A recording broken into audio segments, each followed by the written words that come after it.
नमस्कार। पिछले वीडियो में हम लोगों ने जाना ऑक्टेव क्या है और एज पर ह्यूमन वोकल के हिसाब से जो 3 ऑक्टेव यूज्ड होता है, लोअर ऑक्टेव, मिडिल ऑक्टेव और हाई ऑक्टेव। इन 3 ऑक्टेव के बारे में हम लोग जाने हैं और एक ऑक्टेव में 12 रीड होता है, ये भी हम लोगों ने जाना है। तो चलिए आज हम लोग जानेंगे एक ऑक्टेव में जो 12 रीड होते हैं उन रीड्स के बारे में। उन रीड्स में से कौन सा स्वर क्या है, किस नाम से पुकारा जाता है।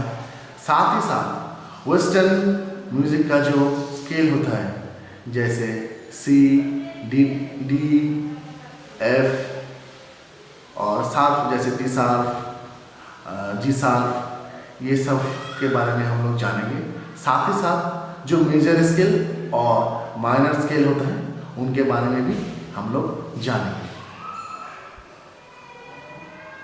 किसी भी हारमोनियम या पियानो या कीबोर्ड को अगर आप मान के चलें तो हर एक कीबोर्ड, हारमोनियम और पियानो में आपको ये 2 ब्लैक रीड आसपास में दिखने को मिलेगा।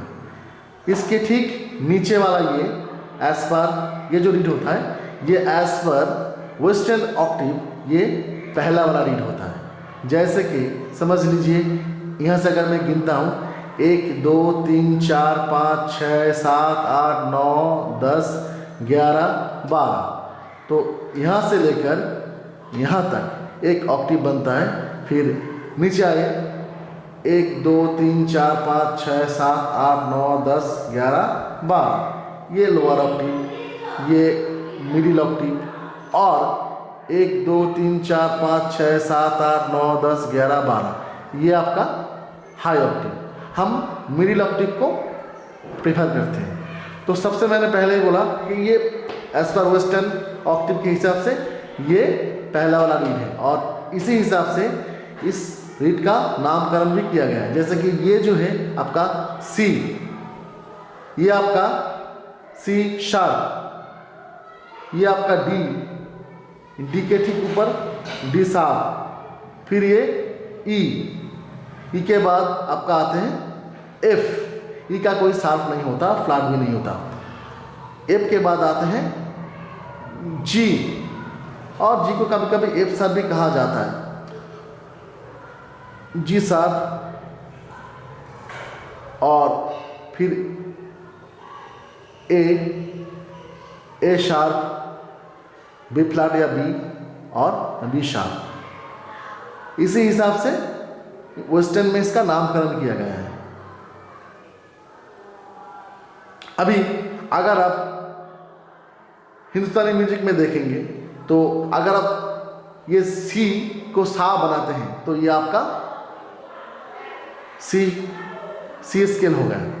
जैसे सी अगर आपका सारब बनता है, यहाँ पे आपका गला स्टार्ट होता है सारब, तो ये आपका रेशम यानी रे, ये आपका गंधर्व यानी गा, ये आपका मध्यम यानी मा, ये आपका पंचम यानी पा, ये आपका धैवत यानी धा, ये आपका निषाद यानी नी, और ये आपका हाई ऑक्टेव का सा लगता है पहले वाला। तो ये सा रे गा मा पा धा नी सा, ये सफेद वाला जितना भी है ये आपका एक शुद्ध स्वर का स्केल बन जाता है शी में।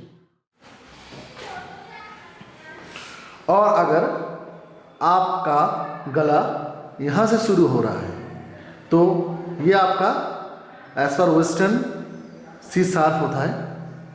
तो इस सी शार्प अगर सा आपका बनता है तो आपका स्केल बन गया, गले का स्केल बन गया सी शार्प। अभी आप अगर इसको सा बनाते तो हर एक सा और रे गा मा धा जितना भी यहाँ पे सर है, मैक्सिमम सिर्फ गा और मा के बीच में है, कोई गैप नहीं है। बाकी हर एक रीड से अलग रीड में जाने के लिए एक रीड को छोड़ के जाना पड़ता है। जैसे कि समझ लीजिए सा आपको ये बनाया, एक रीड को छोड़ दिया, फिर ये आपका रे, फिर एक रीड को छोड़ दिया, फिर आपका गा, और मैंने बोला गा और माँ के बीच में कोई गैप नहीं है, गा माँ, फिर माँ और पा के बीच में एक रीड छोड़ दिया, फिर पा और धा यानी धैवत के बीच में एक रीड छोड़ दिया, फिर धा और नी के बीच में एक रीड छोड़ दिया, फिर हायर ऑक्टेव का सा यूज होता है। तो सा नी धा पा मा गा रे सा, ये आपका मिडिल ऑक्टेव है। अभी और एक ट्विस्ट यहाँ पे शायद समझ लीजिए कि ये आपका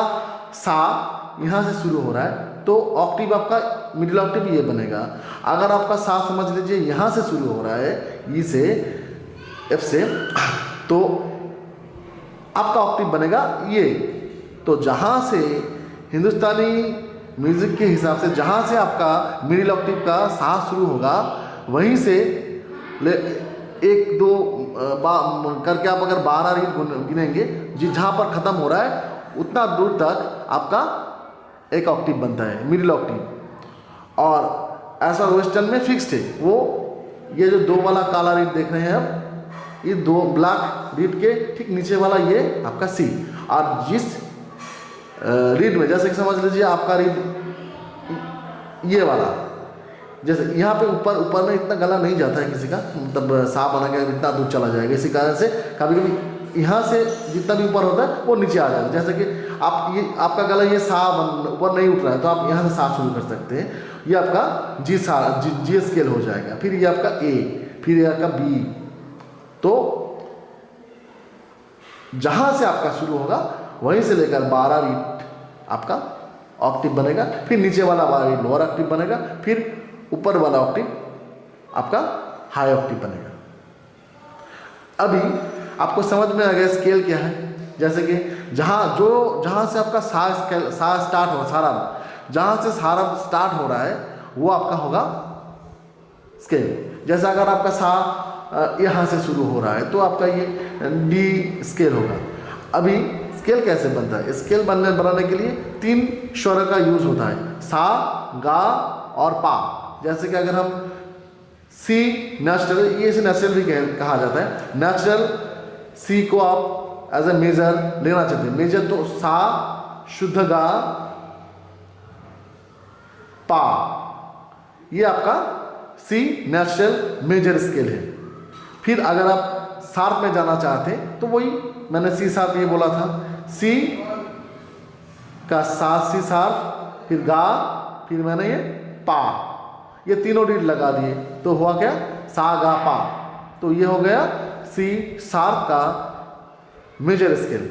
अगर डी मेजर स्केल पकड़ना है तो डी शार्प, और ये डी मैंने बोला डी मेजर स्केल आपका बनेगा ये, एक को छोटा रे, एक को छोटा गा, फिर एक मा पा, तो ये पा गा, ये आपका तीनों मिला के होगा डी मेजर स्केल। अगर डी शार्प धरना है, डी शार्प पकड़ना है तो डी शार्प, रे, गा, उसके बाद आपका एक को छोड़ के नहीं छोड़ना है, मा पा, पा, ये आपका डी, सा रे गा मा पा, सा गा पा, ये तीनों रीड को पकड़ना है। अगर आप शुद्ध गा पकड़ते हैं, शुद्ध गांधार को स्केल में लेते हैं तो वो होता है आपका मेजर स्केल। अगर आप शुद्ध गा को छोड़ के कोमल गा, शुद्ध गा के ठीक नीचे वाला जो होता है वो कोमल, शुद्ध स्वर के ठीक नीचे, जैसे कि समझ लीजिए ये मेरा सा है और ये मेरा रे है, तो रे के नीचे वाला होगा कोमल रे, और ये मेरा शुद्ध गा है, गा के नीचे वाला होगा कोमल गा। फिर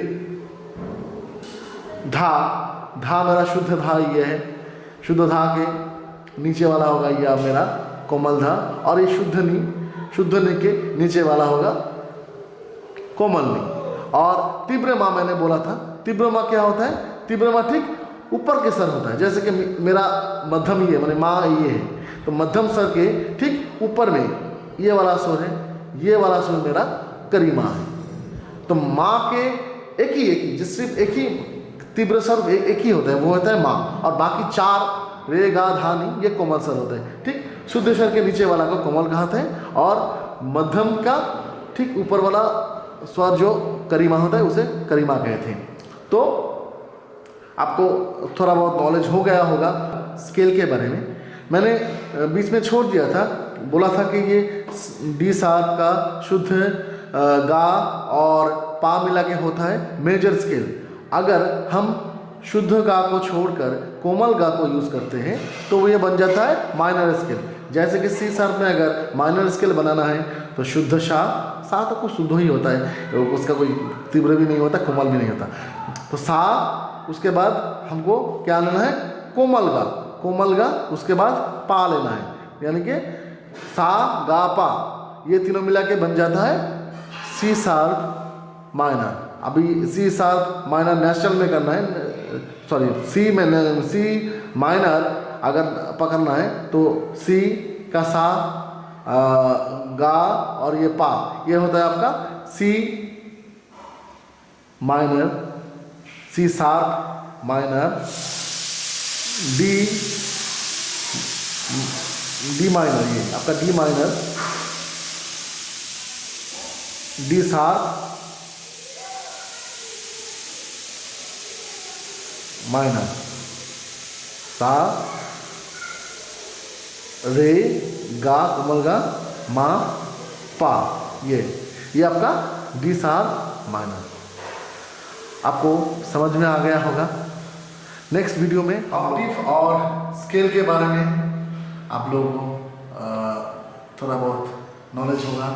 अभी नेक्स्ट क्लास में मैं ठाट के बारे में विस्तार में कहूँगा और साथ ही साथ कुछ प्रैक्टिकल्स भी लेके आऊँगा, क्योंकि अभी आप लोगों के पास वो नॉलेज आ गया है। जब हम प्रैक्टिकल करें तो जो मैं बोलूँगा आप लोगों को समझ में आएगा। मुझे लगता है अभी प्रैक्टिकल स्टार्ट करना है चाहिए नेक्स्ट क्लास से।